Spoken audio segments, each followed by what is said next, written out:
Hey out there, 3D printing fans. Today we're going to talk about adding a laser to your 3D printer. And you might notice that the image looks a little bit weird, and that's to prove a point. So the first thing you should do before you ever mess with the laser is get some of these glasses, because honestly, it's just not worth blowing your vision out to test something out. So this is a fun little gift my dad gave me a few weeks ago, and wasn't exactly sure what I was going to do with it. I knew that it would be sort of fun to do some material cutting, maybe some etching, something like that. And so what I did was realize that there's probably some good interaction between my 3D printer and a laser. The other thing he gave me with this laser is this nice little laser driver board. So I was trying to figure out what exactly I was going to do with this. This all comes from Banggood, which is a great site, typically if you know what you're doing and you know what you want. They will sell you anything, and it will come with practically no directions. You get some help on the site. User reviews are really good. What's important though is that it's typically pretty high quality. It's very inexpensive, and they ship pretty quickly. So it's a great place to get electronics and stuff from. They also sent along a nice 12 volt, 2.5 amp power supply, which is good because the rating on this, I've done some messing around with it, it actually says 12 volts on there, is 2.5 watts. So, it'll actually be able to drive this power supply quite successfully. Or, sorry, to drive this laser quite successfully. Now, the first thing I noticed when I was getting into this is that it comes with a barrel connector. And on the other side, let's pretend that this was still attached, was the receiving barrel connector. So what you can do is you basically plug the barrel connector straight into it, and immediately the laser comes on and starts burning things, which is, maybe what you want to do, but not necessarily what I wanted to do. But that doesn't give you a whole lot of control. So one of the very first things I had to figure out was how I was going to connect this to my printer. And then how I was going to control it. So let's take a look inside, and I will teach a little bit about laser driver boards. Okay, so all I'm doing is backing out the 4 screws on the little fan, and inside you can actually see, there's actually 4 of these, I just made this a little easier on us, there is a driver board already embedded in this particular model of laser. So in there you see a couple of different terminals. There's a V+, a V-, which actually comes in from the voltage source. Let's see if I can clear this up a little bit so you can see it. There is a F+ and an F-, which drive the fan, and then there's some TT, or T+ and T-, which are a TTL controller. It's not necessarily something we need for this design, because we're going to be driving it using the 3D printer's PWM output, or pulse width modulation. So there's just different ways of controlling the laser itself. And what the TTL does is it allows you to send a very rapid on-off signal to it by either supplying 5 volts or a range near 5 volts, or a range under a certain voltage, I think it's 1.8 volts, something like that, and that'll turn it off. So if you've got a controller that can switch, on, off very quickly, then you can control the amount of power that comes out of this laser. And when I say power, it's really just the amount of exposure you're giving to the wood or to whatever the material you're working on is going to receive, and that's how hot that's going to get, and whether it's going to, burn a light mark, a dark mark, or a hole through it is based on the amount of power. So let's put this back together, and we can go to the next step of how we put this on our laser, or on our printer. Okay, so we're put back together, and sort of the reason I went through this is we don't need this. So what this does is exactly the same thing as is inside the laser. The board is meant to keep what's called a constant current. So regardless of the voltage you apply, it will make sure the same amount of current flows through the laser so it can properly light that diode. Which is the laser light emitter itself. So you can kind of see on this board, and it's a great board, you've got all of the same inputs as are in the internal control board. So you could effectively cut that control board out and use this one, but that's really well in there. You know, it's well bonded for the heat sink, for the heat dissipation. You can see that this fan blows straight down here. It keeps everything nice and cool. So, you know, if I were going to do a different kind of laser, I'm sure that this probably has a little bit more ability to be tuned. You can kind of see a little voltage potentiometer there, and then another current tuner here, and do some great stuff with this, but I already have everything I need in here. So we'll go ahead and say this is a great one for another project, but I do not need it. So our two big challenges we have to attaching this to our laser printer. Number one is how do we physically mount it in a way that is going to hold on to the printer and not move around, because of course with anything 3D printing or in this point laser engraving, we want precision. We want to know where this is going to end up when we send a certain command to the stepper motors. The second thing is how are we going to control it? And I talked about that a little earlier, where the actual fan, the downward cooling fan that's part of the laser printer, has a pulse width modulation control, because you can control the fan speed, and it operates at 12 volts, just like this.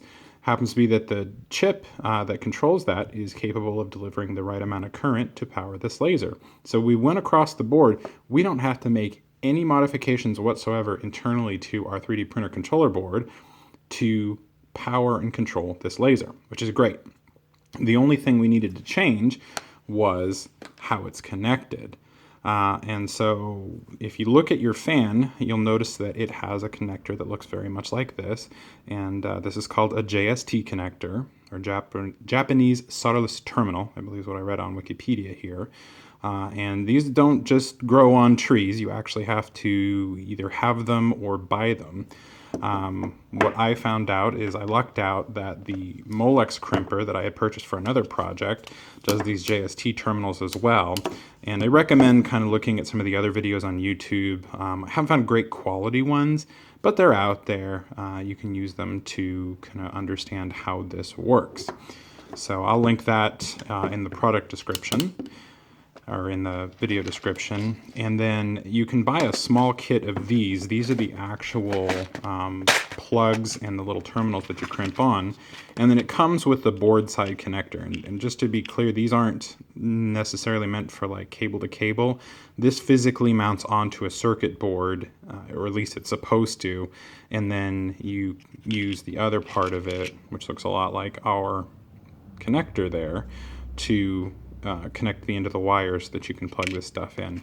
And then these are the little terminals that you kind of cut off of here, and then you slide the wire into those little gripper arms, and then you crunch it down with your crimper here. Now, I learned this the hard way. This little end part actually is supposed to grab the pins and does not need to be crushed. So you'll want to leave this end part hanging out of the crimper when you do the crimp. You just want to get this part inside that has the two sets of fingers, ones that holds the sheath or the actual insulation on the cable, and then the other one that grabs as a little set inside that grabs the cable itself and makes your electrical connection. So wasn't too much work. It was a little bit of watching video. And then I did the first pair wrong because I ended up crushing that connector, so I cut them off, cut myself a little bit more room, and then I loaded my crimper, or the actual JST, into here, slid the wire in, and then crimped it shut. So it's really strong, it works really well. Kind of the final step I did here, just because I wanted to make sure, is I made sure I had the polarity right. So you can see red on right. You notice that with a lot of different types of connectors, J-pole, or not J-pole, power pole connectors, as well as these JST seems to be red on right, or positive on right, and then your ground is on the left side. So that holds on really well, and it connects directly to the built-in Duplicator i3 fan connector. So we'll show that in a little bit. So luckily there was a good starting point for connecting the laser module directly to the Duplicator i3 or the Maker Select. And shout out to LGV2016 for a good design. He kind of came up with this mounting module, and then also a little bit of information about how to connect the laser to the printer. He's doing a pretty good job. Very similar configuration. I used the same design he did. I used the same magnet he did. So this is thing 2016128. Definitely check it out as a good starting point.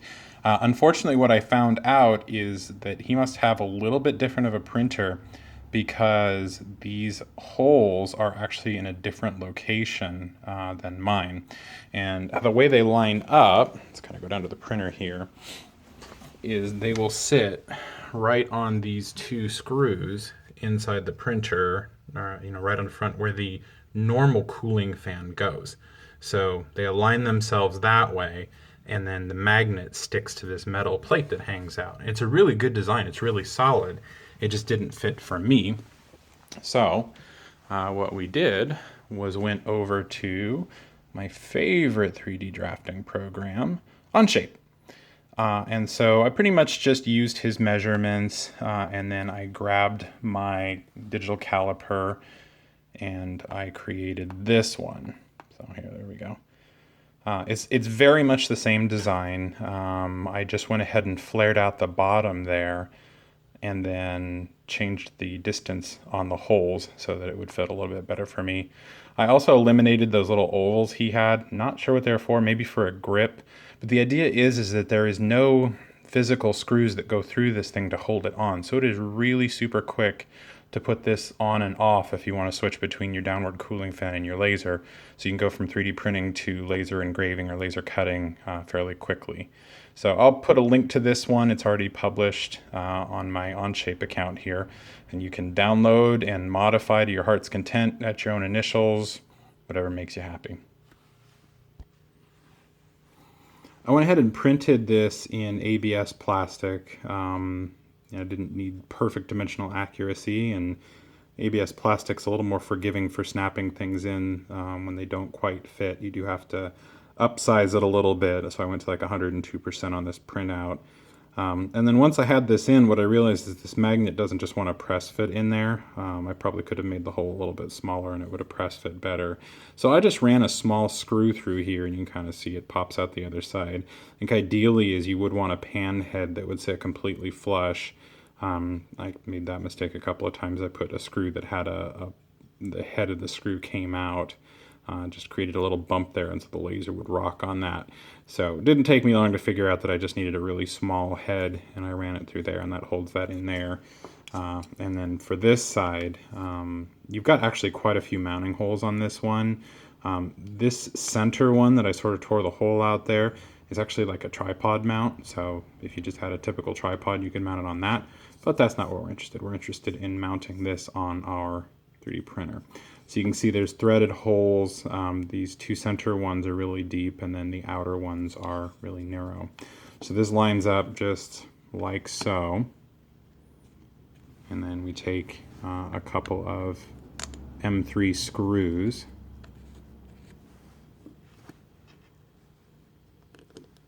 And then we'll go ahead and screw those in. Just because you're going to ask the question, I'm sure it'll be the first question asked. These are M310s, so they're 10 millimeters deep. You could probably get away with a little shallower, but 10 millimeters is what I happen to have in my toolbox. So that's what I installed, and I used my favorite drivers here. And we'll go ahead and screw this all together.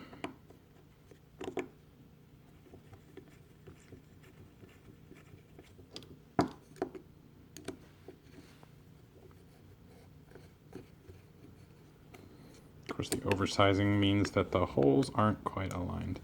It probably would not have hurt me too much to have printed this in PETG. It just happens to have an ABS roll loaded, and I like the green. It's my favorite color.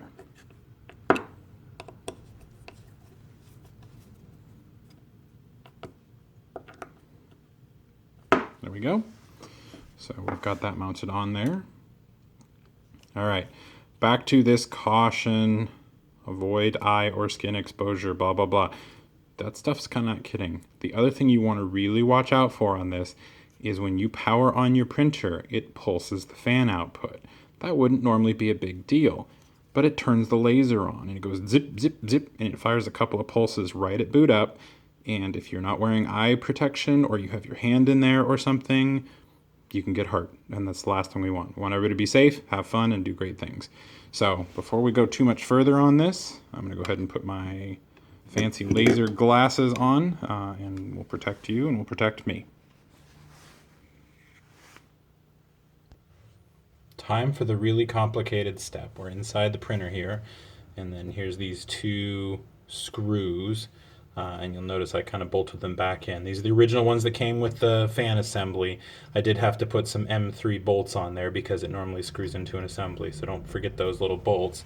And then, okay, here we go. This is a really, really difficult install, and it's installed. So that's really it. It just snaps in place. The magnet grabs onto the metal, the pins align and straighten it, and then you're going to want to unplug your fan. You can see I've already got mine unplugged here. Here's my little fan connector. And then you're just going to take and make sure the polarity's right. So again, I'm going to have to flip this around so that the red matches the red, and then you're going to plug it in.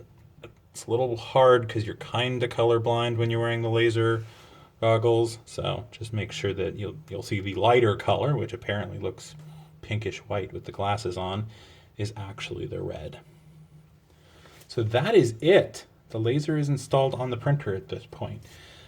It's ready to go, so I'm going to power it on, but the other thing you want to do is you want to put something underneath the laser here that you don't necessarily care about, because it is going to fire a couple of pulses, and if it's the right type of material, being, one that's not super reflective or metal, it probably wouldn't hurt this, but, why mess up my really nice piece of glass or my Geno pads or my aluminum bed? So let's get something we don't really care about, like a 2x4. We like 2x4s. All right. Let's kick into our Octoprint interface, and we're going to go ahead and turn on the printer. And then I will come down here so you can kind of see what's going to happen. On comes the printer. Boom, boom, boom. And you see smoke coming out of that. So yes, that indeed pulsed on and it burned a hole right underneath. So that was kind of the warning one.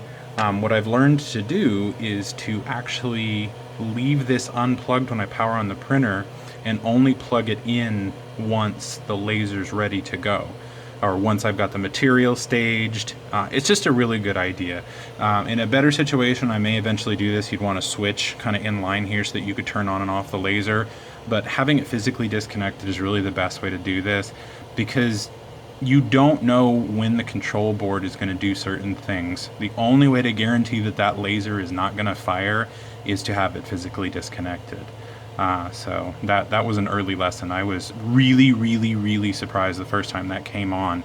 I had already had the laser glasses on, but yeah, it smoked the piece of wood underneath it, and I was a little shocked. So let's actually run it a little bit. So I'll move this back a little bit. Controlling the laser is not like a normal 3D print. There's some specific software that you'll want to use. But before you get into that, the first thing you can do is you can give it some manual commands in your terminal program, whether that's Octoprint or any of the printer interfaces where you can send direct serial commands. So in this case, the command is M106, which is fan control. And then by setting the S level, you can say how much power you want to send to the laser or to whatever it's in there. And so this is a 0 to 255. I'm going to send 21, which is I found out the minimum amount of power to just turn this on, and it just pulses it so that it's real dim. It's not going to burn anything, but you can see where the dot is. And that's the next step, is focusing. So I've got it on now. And you can see it did something I wasn't expecting. It came on full brightness, and it's burning a hole. So let's go M107 to turn it off. And now it says fan speed 0, but you can see it burned a very nice little hole in there. Sometime this thing. And so we'll try that again. M106 S21.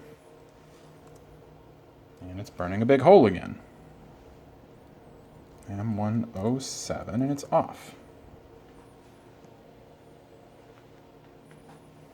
M106, and let's do S10. And it's burning a big hole in it. Oh, you can see it says fan speed 255, so M107.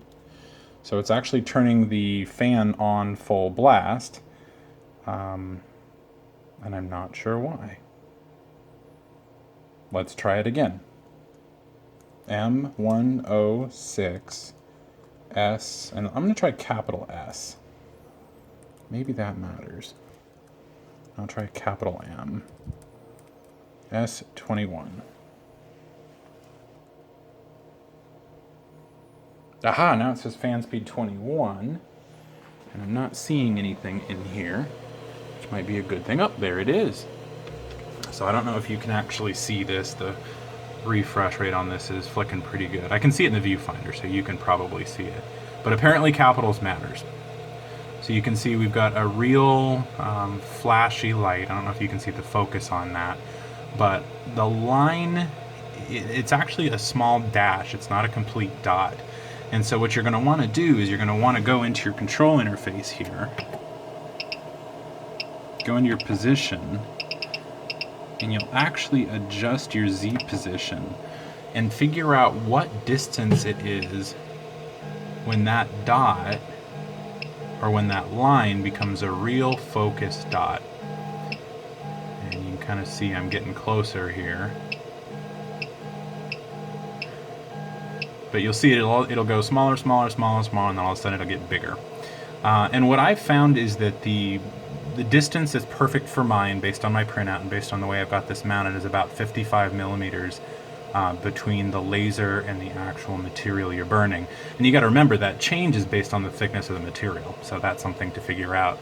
And if we look, we'll notice that it is not actually making any black marks on this surface, so that means that I've got it on a really low power.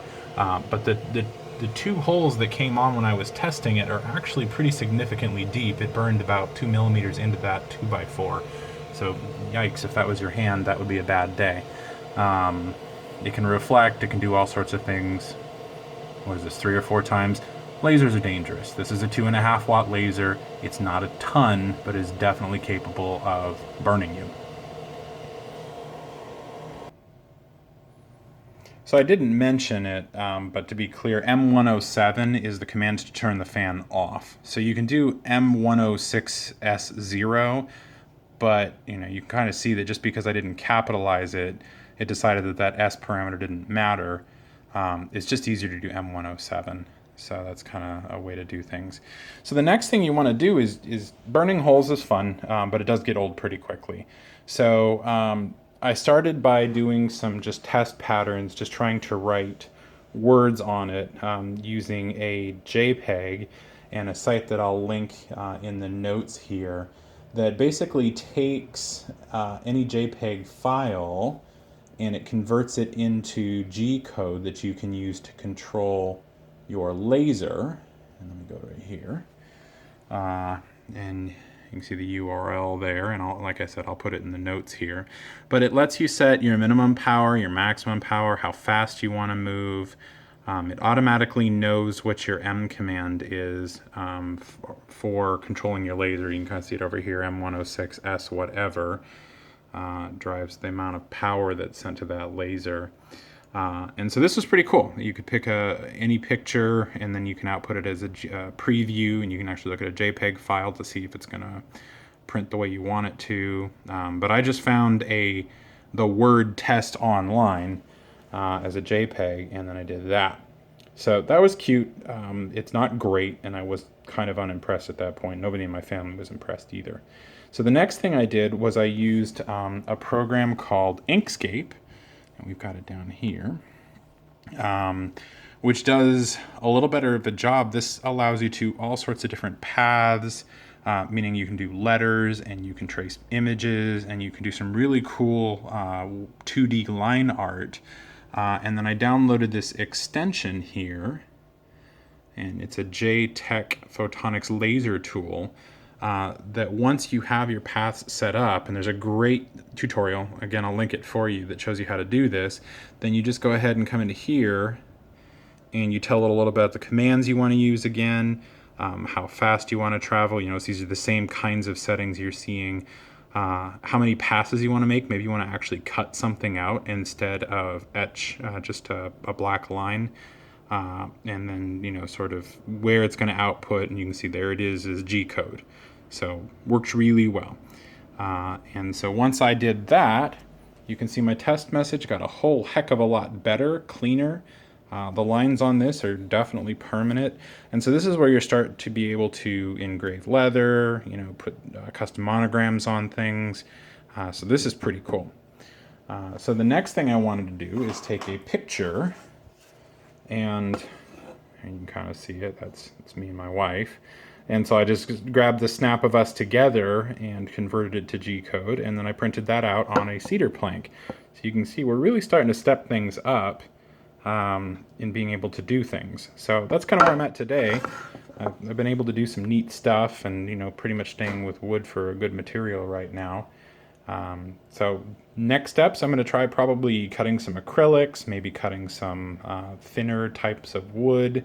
There's a lot you can do from here, but pretty cool stuff. So that's what it looks like to add a laser to your Monoprice Maker or your Duplicator i3 or your Cocoon Create, you know, whatever you want to call it.